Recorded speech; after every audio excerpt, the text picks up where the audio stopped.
तो ये main topic रहेंगे जिस पे हम आगे वाली क्लास में काम करेंगे, ठीक है। तो आज बात करते हैं नेविगेटर के बारे में, ठीक है। वैलिडेटर सॉरी, ठीक है। तो वैलिडेटर के लिए पहले मैं एक पेज क्रिएट करूंगा जिसके अंदर कुछ टेक्स्ट फील्ड होंगे, ठीक है। प्रोडक्ट का पेज कर लेते हैं, ठीक है। तो मैंने ले लिया state to visit, add product page, ठीक है। क्लास का नाम जो भी हम रखेंगे वो ऐसे रखना चाहिए, पहला अक्षर बड़ा होगा, और जैसे 3 नाम है इसके अंदर तो तीनों का पहला अक्षर बड़ा होगा। जिस नाम से अपनी क्लास है उसी नाम से हम फाइल का नाम रखेंगे। इसमें फाइल का नाम और क्लास का नाम डिफरेंस हो रहा है, तो हम इसको रखेंगे ऐड प्रोडक्ट पेज या स्क्रीन, जो भी आप पीछे पेज लगाओ स्क्रीन लगाओ। तो ध्यान रखना, अगर आप पेज लगा रहे हो ना तो पीछे हर जितने पेज होंगे तो पेज लगाओ। फिर अगर स्क्रीन यूज कर रहे हो तो स्क्रीन, मैं तो नॉर्मली स्क्रीन यूज करता हूँ, ठीक है। तो इसमें भी स्क्रीन यूज कर लेते हैं। जो बंदा वेबसाइट की साइड है ना, मतलब वेब डेवलपर यूज करते हैं पेज को, और मोबाइल डेवलपर यूज करते हैं मोस्टली स्क्रीन, ठीक है। तो मैंने स्क्रीन रख लिया, इसको इंपोर्ट कर लेंगे।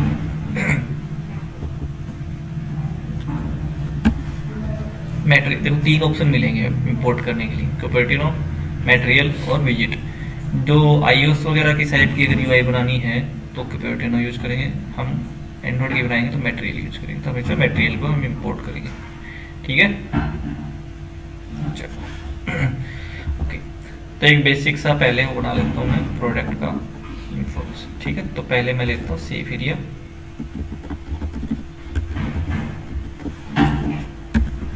ठीक है। सेफ एरिया होगा। अब सेफ एरिया के बाद मैं लूँगा इसके अंदर चाइल्ड सेफ एरिया, ठीक है। एंड इसके अंदर चाइल्ड क्या ले रहा है, विजिट। तो मैं इसके अंदर स्कैफोल्ड ले लिया। स्कैफोल्ड भी एक विजिट का पार्ट होता है, ठीक है। उसके बाद मैंने बॉडी इसके अंदर, और बॉडी से पहले मैं काम करता हूँ ऐप बार लेता हूँ। ऐप बार में बहुत सारी चीज़ डाल सकते हैं, प्रॉपर्टी, काफ़ी सारी प्रॉपर्टीज होती है इसमें। हम यूज़ करेंगे इसमें टाइटल, और टाइटल में होगा टेक्स्ट, ठीक है। और टेक्स्ट के अंदर मैंने डाल दिया ऐड प्रोडक्ट।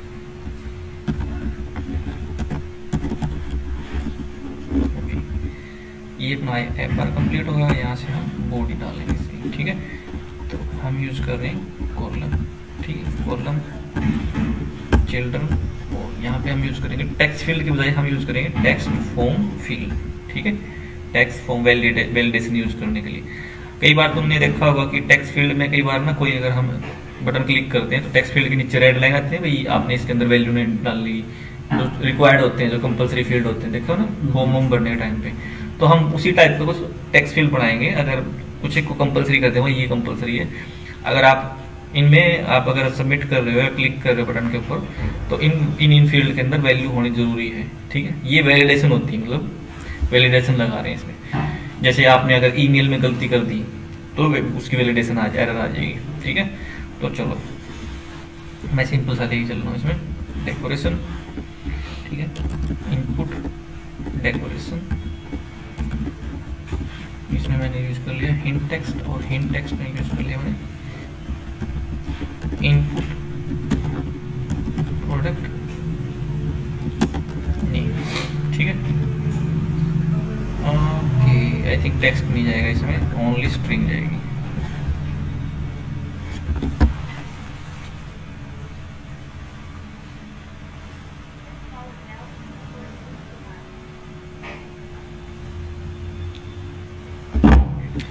ठीक है, हिंट टेक्स्ट यूज कर लिया। अब साथ साथ में हम यूआई को देखते रहेंगे, यूआई कैसे दिख रही है। तो अगर मैं फ़ोन को कनेक्ट करना चाहता हूँ इसी फ़ोन की स्क्रीन, तो मैं जाऊँगा टूल्स में, टूल्स के बाद जाऊँगा मैं यहाँ पे रनिंग डिवाइसेस, ठीक है।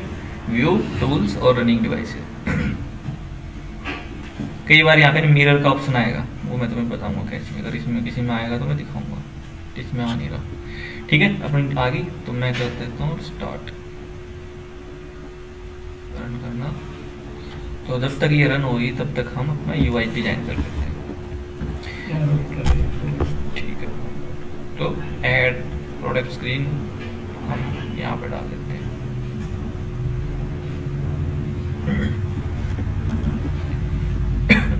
इंपोर्ट कर लेंगे। इंपोर्ट करने के टाइम पे ना दो तरह से इंपोर्ट बोल रहा है, एक तो ऐसे एक ऐसे, दोनों में एक स्क्रीन आ रही है, एक तो ऐड प्रोडक्ट स्क्रीन, एक ऐड प्रोडक्ट स्क्रीन, दोनों में सेम आ रहा है। तो देखो अगर मैंने ऐसे किया ना तो ये ऐसे इंपोर्ट हो जाएगा, बट ये अलग अलग फोल्डर में दिक्कत होती है। लेकिन हम जब भी इंपोर्ट करेंगे थोड़ा लंबा पूरा जो पूरी लाइन है वो इंपोर्ट करेंगे, जिसमें ये बता रहा होगा कि किस फोल्डर में है, किस प्रोजेक्ट के अंदर है ये, ठीक है, पूरा एड्रेस होगा इसमें। तो हम कोशिश करेंगे हमेशा कि लंबे वाले को हम यूज करें, इंपोर्ट करें, ठीक है। चलो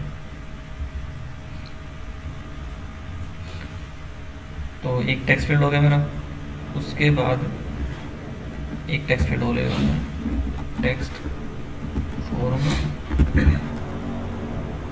फील्ड, ठीक है। एंड यहाँ पे यूज किया हमने डेकोरेशन, इनपुट डेकोरेशन, कंटेनर में जो डेकोरेशन होती है बॉक्स डेकोरेशन, और टेक्स्ट फील्ड में जो डेकोरेशन होती है वो होती है इनपुट डेकोरेशन, ठीक है। इन टेक्स्ट यहाँ पे डाल इनपुट प्राइस अमाउंट जो भी है, ठीक है। फिलहाल हम दो ही चीज़ लेके चलेंगे। अब देखो जब भी इनपुट प्राइस पे क्लिक करे बंदा इस फील्ड पे, तो उसको स्ट्रिंग ना आए, उसको आए नंबर, ठीक है। अगर आप नंबर देना चाहते हो तो डाल दो कीबोर्ड टाइप, कीबोर्ड टाइप में डालेंगे इनपुट टाइप, और ये देखो आप किस टाइप का डालते हो, डेट टाइम हो, किसमें डेट टाइम डाल के कोई एड्रेस वगैरह डालना हो, नंबर का डालना हो, सॉरी टेक्स्ट डालना हो, तो मेरे को चाहिए टेक्स्ट टाइप होना चाहिए था, हाँ टेक्स्ट इनपुट टाइप, ठीक है। नंबर भी दो ऑप्शन में ही डाल रहा हूँ, ठीक है। अब आप उस फील्ड में क्लिक करोगे तो आपको दिखेगा केवल यही, केवल नंबर दिखेंगे आपको, स्ट्रिंग नहीं दिखेगी।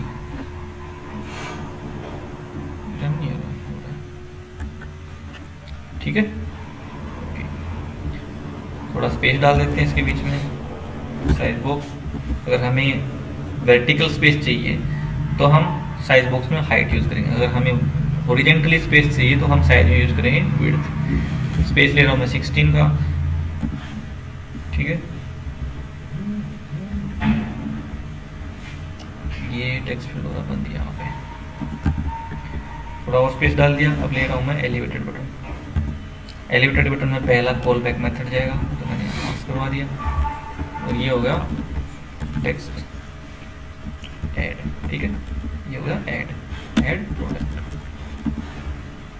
यहाँ पे कॉमा मिस कर दिया मैं तो गायब हो जाएगी, ठीक है। अब ये चीज़ होगी, मैं कोड को फॉर्मेट कर लेता हूँ, कंट्रोल एल्ट एल, ये देखो मेरा कोड फॉर्मेट हो गया, लाइन में आ गए सारे, ठीक है। अब क्या करना पड़ेगा, चलो मैं एक बार ये रन हो जाए। अब मैं क्या करता हूँ, मैं बस इनकी वैल्यू निकाल रहा हूँ।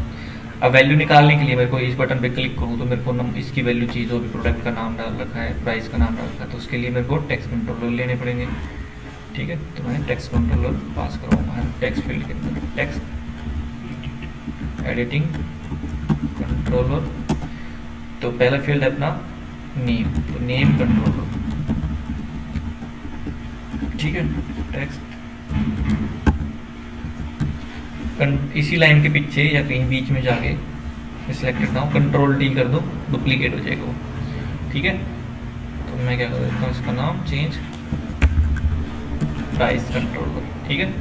जो नेम कंट्रोलर है वो मैंने पास करवा दिया पहले टेक्स्ट फील्ड के कंट्रोलर में, ये करवा दिया। दूसरा जो कंट्रोलर है वो टेक्स्ट फील्ड दूसरे के कंट्रोलर में पास करवा दिया, ठीक है। ये कंट्रोलर इसलिए यूज कर रहा हूँ ताकि मैं जब मैं क्लिक करूँ तो इनकी वैल्यू निकाल सकूँ टेक्स्ट फील्ड से, ठीक है। तो पहली वैल्यू निकाल रहा हूँ मैं किसकी, नेम की, ठीक है। नेम तो मैं नेम बोल रहा हूँ, ठीक है। प्रोडक्ट का नाम, वेरिएबल का नाम कुछ भी रख सकते हो आप, टेक्स्ट, ठीक है। अब मैं दूसरा, हमेशा कोशिश करो कि नाम अच्छा सा रखो आप उसको, ताकि कोई अगर दूसरा कोड पढ़े तो समझ में आए उसका, प्रोडक्ट नेम, ठीक है। अब प्रोडक्ट प्राइस, ठीक है। कैसे यूज करेंगे, product sorry price controller dot text, ठीक है। क्लियर है चीज। अगर आप इसको शो करना चाहते हो क्लिक के ऊपर तो टोस्ट यूज कर लो, टोस्ट की प्लगइन, तो आप दिखा सकते हो इसमें। ठीक है, ऐप इंस्टॉल कर लेते हैं।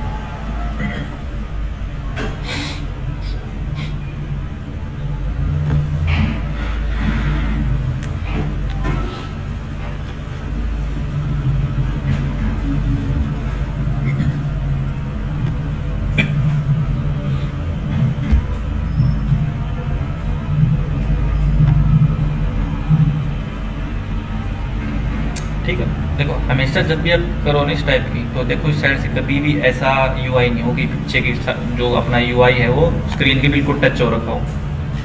ठीक है, तो क्या करेंगे हम, कॉलम को रैप कर देंगे, या मतलब जो अपनी इसकी जो पेरेंट यूआई है जिसमें एक पे करो तो सारी की सारी हो जाए। ऐसा ना करो कि इसको पैडिंग से रैप कर रहे हो, फिर इसको कर रहे हो, फिर इसको कर रहे हो।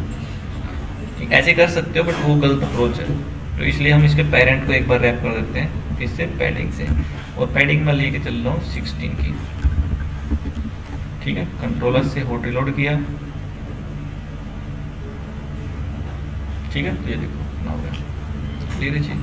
ओके, अब क्या करते हैं, अब हम कोशिश करते हैं कि मैंने इस पे, जैसे मैंने इस पे क्लिक किया ऐड, मैं भी क्या कर रहा हूँ, मैं जैसे इनको प्रिंट करा रहा हूँ, नीचे कंसोल में आपको प्रिंट हो जाएगा प्रोडक्ट का नेम और प्रोडक्ट का प्राइस। ठीक है, मैं बोल रहा हूँ नेम इक्वल टू, और जो भी वेरिएबल के अंदर वैल्यू पड़ी है प्रोडक्ट नेम, कंट्रोल डी से मैंने इसको कमेंट किया, और प्राइस, और अब मैंने क्या किया, प्रोडक्ट प्राइस। ठीक है, चलो अब मैं इसको एक कोड रिलोड कर लेता हूँ। चलो देखते हैं, मैं इसको बाहर निकाल लेता हूँ ताकि दिक्कत व्यू मोड और फ्लोट। ठीक है, मैं क्या करता हूँ, इसको थोड़ा साइड में करते हैं।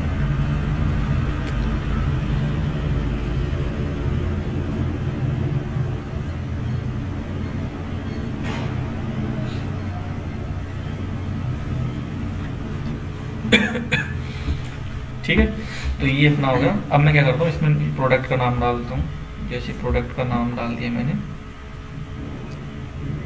जैसे एमआई का कोई फोन है, और यहाँ पे प्राइस है। देखो इसका देख रहे हो कीबोर्ड, अगर मैं इस पर क्लिक किया तो कीबोर्ड इसमें इनपुट टाइप जो मैंने रखा था कि नंबर आना चाहिए, तो नंबर आ रहा है। ठीक है, तो मैं डाल रहा हूँ 5000। ठीक है, अब जैसे इस पर क्लिक करूँगा तो जो हमने काम करवा रखा है इस ऑन प्रेस के ऊपर, वो अपना काम चलेगा। देखो वो कोड एग्जीक्यूट हो जाएगा। तो मैंने किया, ये देखो, तो नेम के अंदर ये उस कंट्रोलर से वैल्यू निकाल लिया है, नेम कंट्रोलर से, और प्राइस कंट्रोलर से उसका प्राइस निकाल लिया है। वो दोनों के दोनों हमने प्रिंट करवा दी, दोनों के दोनों हो गई। ठीक है, प्रॉब्लम यहाँ तक नहीं है। अगर मान लो अगर यूजर इस पे कुछ भी ना डाले और मैंने कर दिया ऐड है, तो उस केस में ये खाली प्रिंट कर देगा। ठीक है, तो इसी चीज के लिए मैं बोल रहा हूँ कि आप वैलिडेटर लगा दो इसके नीचे। ठीक है, वैलिडेटर कैसे लगाएंगे कि मैं जब भी इस पे क्लिक करूँ तो नीचे यहाँ पे रेड कलर में आ जाएगा, यहाँ पे एक रेड कलर में आ जाएगा ई प्लीज इनपुट या दिस फील्ड इज रिक्वायर्ड। ठीक है, तो इस टाइप का वैलिडेटर हम लगा सकते हैं। तो वैलिडेटर के लिए मैंने सबसे पहले काम किया, टेक्स्ट फॉर्म कंट्रोलर ले लिया, टेक्स्ट फील्ड की बजाय, सॉरी टेक्स्ट फॉर्म फील्ड लिया मैंने, विजिट टेक्स्ट फील्ड की बजाय। ठीक है, अब जिस सेक्शन में, जिस फॉर्म के अंदर टेक्स्ट फील्ड है, उसके पेरेंट को ना एक विजिट आता है फॉर्म नाम से, फॉर्म। ठीक, इस फॉर्म नाम से विजिट को रैप कर दो। आप इसको अगर शुरुआत में कर रहे हो तो कोई दिक्कत नहीं, कहीं पे भी कर दो, बस इसका पेरेंट होना चाहिए टेक्स्ट फील्ड का। इसके अंदर आपको दो चीज पास करनी होती है, की और एक इसका चाइल्ड, दो ही चीज होंगी इसमें। ठीक है, तो की के अंदर हम पास करेंगे ग्लोबल की। ठीक है, तो मैंने किया ग्लोबल की, और इसमें पास करना होगा फॉर्म स्टेट, कि मुझे फॉर्म की स्टेट को फाइंड आउट करना है। ठीक है, इसका नाम मैंने डाल दिया फॉर्म की, कुछ भी नाम डाल दो आप, बट थोड़ा अच्छा सा नाम होना चाहिए जिसको देख के समझ आए। ठीक है, ग्लोबल की। ठीक है, अगर आप इसको यहाँ पे अगर ऐसे बना रहे हो तो आप यहाँ पे डाल सकते हो, बट ये ऑप्शनल है, यहाँ पे डालने की जरूरत नहीं, आप एक जगह डाल दो बाहर की साइड में। ठीक है, तो आप ये ऑप्शनल, मैं एज इट इज छोड़ रहा हूँ इसको। चलो, अब मैं क्या कहूँगा, इस फॉर्म की को यहाँ पे पास कर दिया। ठीक है, क्लियर है इतनी चीज। अब मैं क्या करूँगा, मैं ये बताना पड़ेगा ना भाई, इस पर क्लिक करिए और उसमें वैल्यू ना हो तो मैं कुछ दिखाऊँ मैसेज वगैरह, तो तो उसके लिए क्या करेंगे, इसके अंदर एक मेथड होता है, एक प्रॉपर्टी होती है वैलिडेटर करके, ठीक है। वैलिडेटर के अंदर एक कॉल बैक मेथड पास होगा, ठीक है, आगे बात समझना। और कॉल बैक के अंदर, उस मेथड के अंदर एक नलेबल टाइप का वेरिएबल रहेगा, ठीक है। इसका मतलब क्या है, ये कॉल बैक मेथड है जिसके अंदर एक पैरामीटर है जो कि नलेबल टाइप का है। पैरा देना स्टार्ट करते हैं अगर इसको नलेबल नहीं बनाया। इसका मतलब ये है कि वैल्यू के अंदर, इस वेरिएबल के अंदर नल भी आ सकता है, इसलिए क्वेश्चन मार्क लगा दिया, ठीक है। अब इस वैल्यू के अंदर मिलेगा क्या, इसके अंदर मिलेगा जब भी तुम क्लिक कर रहे हो बटन के ऊपर, तो इस वैल्यू के अंदर जो भी इस फील्ड के अंदर वैल्यू है, उसके अंदर वैल्यू हो भी सकती है और नहीं भी हो सकती है, ठीक है। तो अगर मैं बोल रहा हूं कि अगर वैल्यू के अंदर नल हो या दोनों कंडीशन में एक ट्रू हो जाए कोई भी, तो भी, या फिर एम्प्टी हो, इज एम्प्टी नाम का एक मेथड होता है इसके अंदर, स्ट्रिंग के अंदर। अगर दोनों में कोई भी एक ट्रू हो रहा है तो मैं रिटर्न कर दूंगा this field is required, this field is required, ठीक है, ये एरर आ जाएगी। क्लियर इतनी चीज, ओके। अब मैं बोल रहा हूँ कि भाई इसके क्लिक पे आए, अब मैं ये बोल रहा हूँ भाई इसके क्लिक पे आए, तो क्लिक पे कैसे मैं फाइंड आउट कर सकता हूँ कि इसके क्लिक पे कैसे इसको लिंक कर सकता हूँ कि क्लिक करने पे आए। तो जब हमने की ली थी ना ऊपर वाली, वो इसीलिए ली थी ताकि मैं इस पे क्लिक पे ऊपर करूं, तो इस पे उस की के ऊपर कुछ ऐसा करूं जिसकी वजह से उस फील्ड को वैलिडेटर एग्जीक्यूट हो जाए, रन हो जाए। तो फॉरम की और उसके ऊपर फंक्शन कॉल करेंगे current state. The current state क्या रिटर्न कर रहा है, फॉरम की स्टेट रिटर्न कर रहा है, और वो फॉर्म की स्टेट क्या हो सकता है, नल हो सकता है, ये देखो, ठीक है। तो मैं बोल रहा हूँ कि फॉर्म की स्टेट अगर नल नहीं है तो नल का चेक लगा लो इसको। एक तो फॉर्म की स्टेट नल नहीं होनी चाहिए, एंड फिर देखो फॉर्म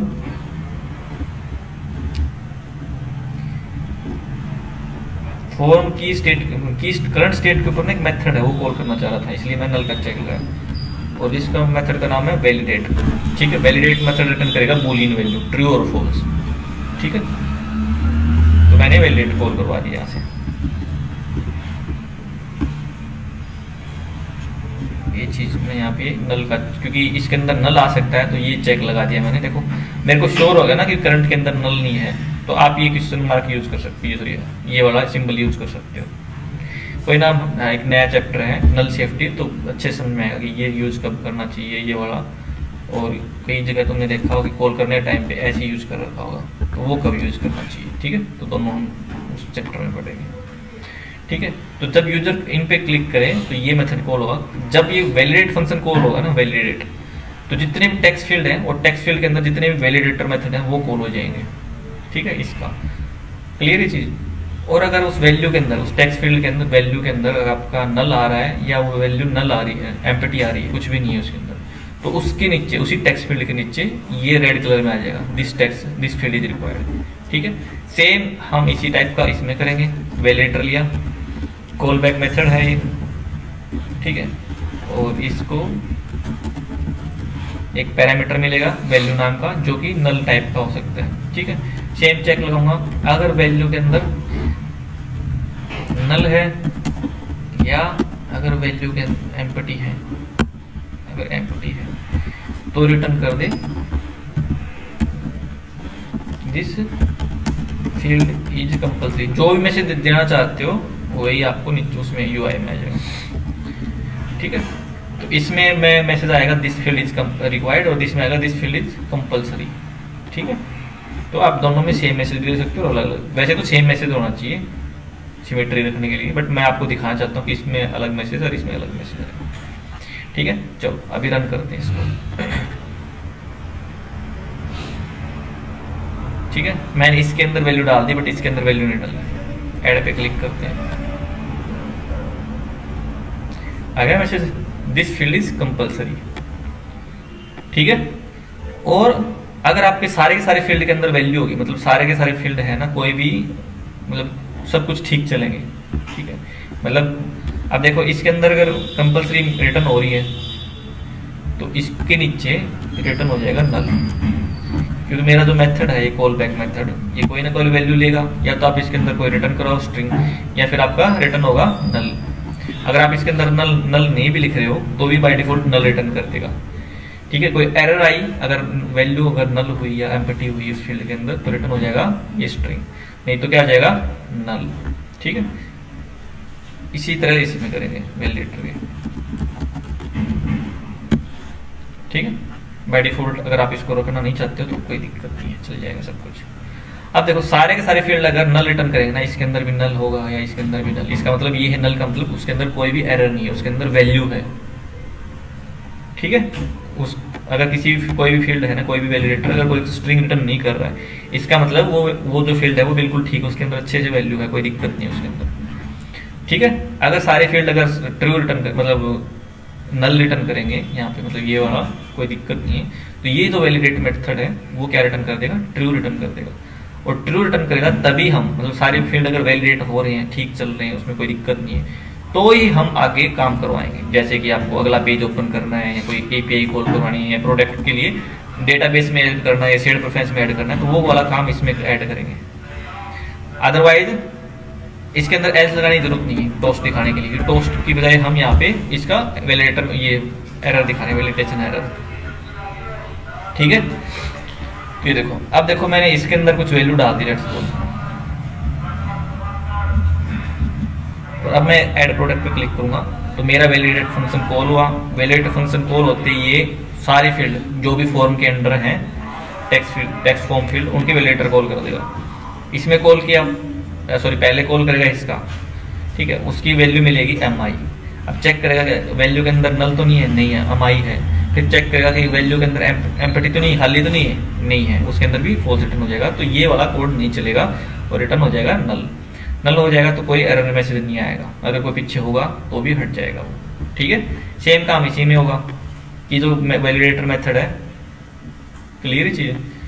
और जैसे मैंने उस पर क्लिक किया था तो उसका फॉर्म वैलिडेट, फॉर्म के ऊपर करंट स्टेट के ऊपर वैलिडेट फंक्शन कॉल होगा, और वैलिडेट फंक्शन कॉल होती है इसका वैलिडेटर कॉल हो जाएगा। एक ही बार किया था हमने, दोनों के दोनों हो जाएगा। अगर इसके अंदर 4 टेक्स्ट फील्ड है तो चारों के टेक्स्ट फील्ड के वैलिडेटर कॉल हो जाएंगे। क्लियर ये चीज। तो इसका भी, इसके अंदर भी 5800 मिला वैल्यू के अंदर, तो वो भी नल नहीं है और एम्प्टी भी नहीं है, तो रिटर्न नल हो जाएगा। तो इसके अंदर ट्रू रिटर्न कर देगा फिर इस केस में, वैलिडेट के केस में। ये तो नल होगा ही नहीं क्योंकि करंट स्टेट नल है नहीं, तभी ये फंक्शन कॉल हो रहा है। तो जैसे रिटर्न होगा, यहाँ पे अपना काम कराओ, जो भी आप टेक्स्ट फील्ड से वैल्यू लेके जो काम करवा रहे थे ना,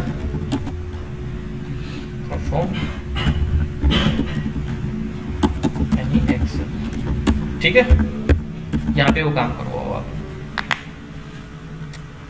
ये था अपना वैलिडेटर, ये था सिंपल वैलिडेशन।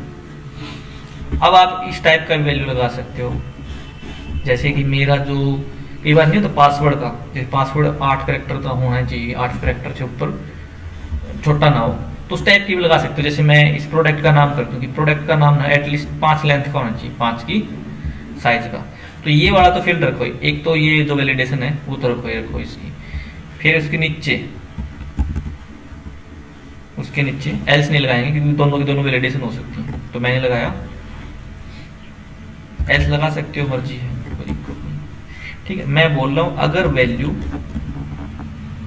वैल्यू के अंदर लेंथ, वैल्यू की लेंथ अगर 5 से नीचे है, 5 से नीचे, तो मैं क्या रिटर्न करा दूंगा, एक एरर और रिटर्न करूंगा कि product name should be equal भी कर देता हूँ, 5 या 5 से नीचे है तो एरर मैसेज आए, मोर देन 5 कैरेक्टर। ठीक है, अब खाली होगा तो भी एरर आएगी, और अगर 5 से कैरेक्टर, उसके कैरेक्टर 5 से छोटे हैं तो ये वाली एरर आएगी। ठीक है, चलो मैं इसमें एक ही लगा रहा हूं। ठीक है, अब मैं कॉल किया, सॉरी ऐड पे क्लिक किया मैंने, product name should be more than 5 character.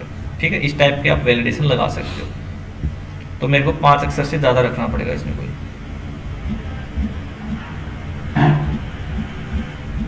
ठीक है, अब ये एरर नहीं आएगी, ऐड हो जाएगा, कोई दिक्कत नहीं आएगी। ठीक है, तो इस तरह से आप वैलिडेशन लगा सकते हो, जो भी आपका मन करे उसी टाइप की वैलिडेशन लगा सकते हो। जैसे मैं बोल लूँ यहाँ पे जिसे 5800 है, इसकी वैल्यू एक लिमिट से ऊपर होनी चाहिए, तो उस टाइप की वैलिडेशन फिर आप इसमें लगा सकते हो यहाँ पे। ठीक है, क्लियर है चीज। ये तो हो गया वैलिडेशन के बारे में। आप ऐसे ईमेल की वैलिडेशन लगा सकते हो, पासवर्ड पे वैलिडेशन लगा सकते हो, नेम के ऊपर वैलिडेशन लगा सकते हो। ठीक है, तो ये क्लास थी अपनी वैलिडेशन के ऊपर, इतनी सी। ठीक है, अब बात करते हैं रिफैक्टरिंग की। मतलब इस कोड को कैसे इंप्रूव कैसे कर सकते हैं, इंप्रूवमेंट की बात करते हैं, कोड को इंप्रूवमेंट कैसे कर सकते हैं। ठीक है, चलो पहली बात, जैसे ये चीज है टेक्स्ट फील्ड। अब टेक्स्ट फील्ड के अंदर या टेक्स्ट फील्ड के अंदर कोई चाइल्ड है, उसके अंदर कोई डायनेमिक वैल्यू नहीं है, मतलब जिसकी वैल्यू चेंज ना हो रही हो, कोई भी ऐसी वैल्यू, तो उसके सामने कॉन्स्ट लगाने में कोई हर्ज नहीं है, तो कॉन्स्ट लगा दो उसको। ठीक है, फिलहाल अपने प्रोजेक्ट के अंदर 9 वार्निंग थी, अब एक ये लगाने के बाद 8 वार्निंग बच गई। ठीक है, हम अब वार्निंग को फिक्स करेंगे, अपना जब काम कंप्लीट हो जाता है ना, तो हम वार्निंग को फिक्स करेंगे। ठीक है, तो मैंने कॉन्स्ट लगा दी यहाँ पे भी। पहले कॉन्स्ट मत लगाओ क्योंकि बाद में एरर आनी शुरू हो सकती है कई बार कॉन्स्ट की वजह से। ठीक है, अब यहाँ पे लगा दिया मैंने। अब इसका चाइल्ड भी चेंज नहीं होगा। ठीक है, वैसे आप एक काम कर सकते हो, राइट इस पे एल्ट के साथ एंटर क्लिक करो और ये देखो add const modifier everywhere in file, जहाँ पे भी इसको कॉन्स्ट की जरूरत है वहां पे लगा दो इस फाइल के अंदर, पूरी ऐड प्रोडक्ट स्क्रीन के अंदर। ये देखो, तो अपनी ये सारे हो गए। अब बची 2 वार्निंग और, 2 वार्निंग आ रही है इस चीज की। अगर आप क्लिक करोगे, ठीक है, तो ये बोल रहा है कि भाई जो प्रिंट है ना वो कभी भी ऐसे नहीं करना चाहिए, चेक लगा दो आप और इसको कर लो इंपोर्ट। इसको बताऊंगा बाद में कि ये वार्निंग क्यों दे रहा था और इसको क्या हमें हर बार ऐसा करना चाहिए। फिलहाल के लिए हम नहीं सीखेंगे इस चीज़ को, बट जब हमारा 5-6 महीने का कोर्स हो जाएगा तब हम बात करेंगे कि कुछ सॉल्यूशन निकाल के लेके आओ इस चीज़ का। ठीक है, क्लियर इतनी चीज़। अब देखो वार्निंग अपनी एक और वार्निंग है, स्ट्रॉन्ग वार्निंग, ये वीक वार्निंग है। मतलब ये स्ट्रॉन्ग तेज वो स्ट्रॉन्ग है, ये वीक वार्निंग है। तो इसमें बोल रहा है कि ये जो है ना इंपोर्ट, ये यूज नहीं हो रहा। ठीक है, ग्रे कलर में दिख रहा है, तो ये बोल रहा है कि यूज नहीं हो रहा, या तो ये आपके कोड फॉर्मेट के साथ उड़ जाएगा, कोड फॉर्मेट करोगे नहीं उड़ रहा। ठीक है, या अगर मेरे को वार्निंग को रिमूव करना पड़ेगा, जो यूज नहीं हो रही इंपोर्ट है उसको रिमूव कर देगा, वार्निंग गायब होगी। क्लियर ये चीज। अब देखो एक चीज और मैं बता देता हूँ क्लियर, जब भी ऑन प्रेस का जो काम करना होगा किसी बटन के अंदर, उसके अंदर मत काम करो सारा। ठीक है, उसके बजाय आप उस फंक्शन को पूरे फंक्शन को देखो, ये यहाँ से लेके यहाँ तक है। तो ये काम किया मैंने, इसको सिलेक्ट किया सारे को काम को, ओके कर दिया, कट कर लिया। ठीक है, और क्या काम करवा रहे थे इसमें, ऐड प्रोडक्ट का काम कर रहे थे। वॉइड ऐड प्रोडक्ट का मैंने क्या किया, मैंने फंक्शन बना लिया एक और सारा कोड इसमें डाल दिया। ठीक है, और ये जो प्रोडक्ट का फंक्शन बनाया मैंने, इसको मैंने वहां से कॉल कर दिया। ठीक है, तो इसका फायदा ये होगा कि आपका जो कोड है ना थोड़ा क्लीन हो जाएगा। अब इसके अंदर ना मेरे को समझ नहीं आ रहा था क्या हो रहा है, इससे क्या होगा अपना जो बिल्ड मेथड है काफी बड़ा हो जाएगा और कोड समझना डिफिकल्ट हो जाएगा। तो कोशिश करो कि जितने भी मेथड होते हैं उनको बाहर निकाल लो यूआई से। ठीक है, तो मैंने बाहर निकाल लिया। अब देखो मेरे को सिंपल सा समझ में आ रहा है कि ऐड प्रोडक्ट करवा रहे हैं और यहाँ से मैंने फंक्शन को कॉल करवा दिया। क्लियर है। अब देखो और भी हैं ऐसे, कौन कौन से हैं, ये एक वैलिडेटर मेथड है, कॉल बैक मेथड है ये। तो देखो 2 चीजें हो सकती,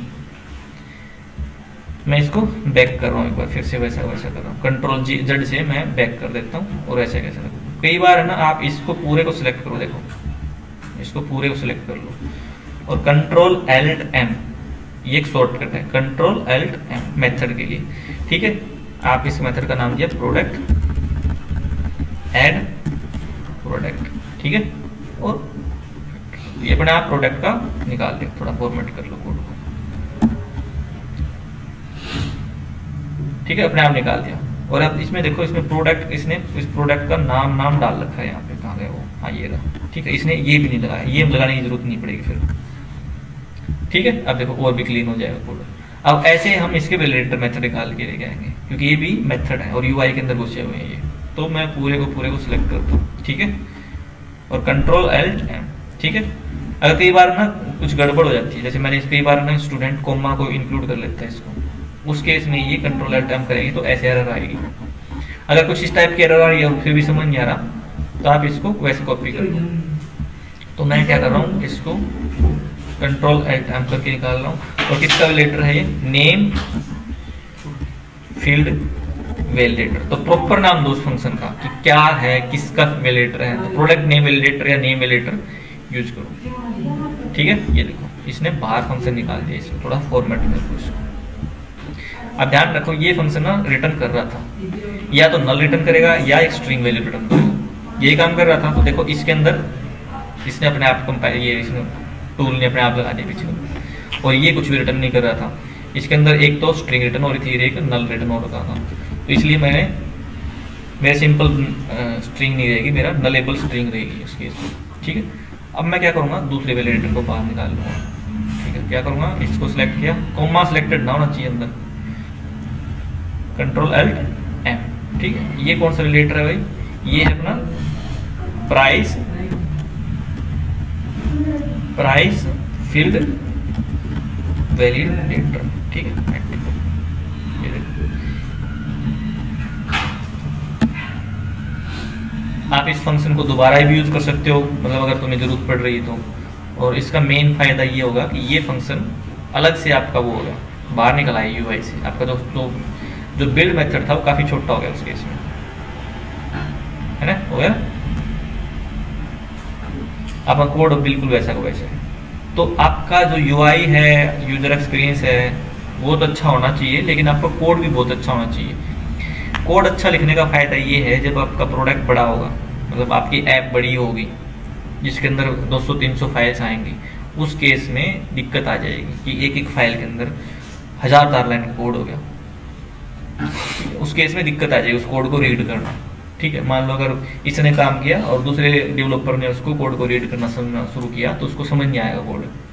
और कंपनी में तुम जाओगे तो जरूरी नहीं कि तुम स्क्रैच से तुम प्रोजेक्ट बनाओ, हो सकता है कि पहले से प्रोजेक्ट और उसके अंदर 500 फाइल हो। तो हमेशा फाइल का नाम, क्लास का नाम अच्छा होना चाहिए, मैच होना चाहिए। ठीक है, दूसरी चीज उसके अंदर वार्निंग कम से कम हो, कोशिश करो कि सारी खत्म हो जाए तो वो बेटर है। हम धीरे धीरे कोशिश करेंगे सारे खत्म करके चले। फिर अगली बात, जितने भी क्लिक के ऊपर जो काम करवा रहे हैं वैलिडेटर या जितने भी मेथड है, कॉल बैक मेथड या नॉर्मल मेथड, उनको बाहर निकाल दो यूआई से, मतलब बिल्ड मेथड या विजिट से बाहर निकाल लो इनको। ठीक है, वार्निंग हमने खत्म कर दी है, कोई दिक्कत नहीं। तो कोड को हमेशा क्लीन लिखने की कोशिश करो, क्योंकि कई बार कंपनी में जो एंट्री होगा तो तुम्हारे कोड की स्ट्रक्चर को देखेंगे, वो किस टाइप से कोड लिखा हुआ, कितना क्लीन कोड लिखा हुआ है। ठीक है, वो चेक नहीं करेंगे आपने फीचर क्या किया, वो कई बार ये भी देखेंगे आपने फीचर के साथ में कोड कैसे किया। ठीक है, तो कई बार आपके कोड, आपकी फीचर अगर ठीक ठाक भी काम कर रही है, थोड़ी बहुत गड़बड़ है तो भी कोई दिक्कत नहीं है। अगर आपने कोड अच्छे से किया तो भी हायरिंग हो जाती है कंपनीज में। ठीक है, तो आपका कोड ऐसे क्लीन होना चाहिए, वार्निंग फ्री होना चाहिए, क्लास का नाम और फाइल का नाम सेम होना चाहिए। ठीक है, बाद में जैसे जैसे कोर्स पढ़ेगा हम और भी थोड़ा क्लीन करने की कोशिश करेंगे इसमें, मतलब और भी छोटा कोड करने की कोशिश करेंगे। इन चीज़ों को बाहर निकाल देंगे अलग क्लासेज में, प्रोवाइडर वगैरह में। ठीक है, तो आज के लिए इतना ही। इसको अच्छे से समझो और खुद का फॉर्म बनाओ इसके अंदर। ठीक है, खुद का एक फॉर्म बना लो जिसके अंदर चाहे एम्प्लॉय ऐड करवा रहे हो या फिर प्रोडक्ट ऐड करवा रहे हो। ठीक है, उसमें वैलिडेटर लगाओ, अलग अलग फील्ड में अलग अलग तरह के वैलिडेशन लगाओ। ठीक है, चलो।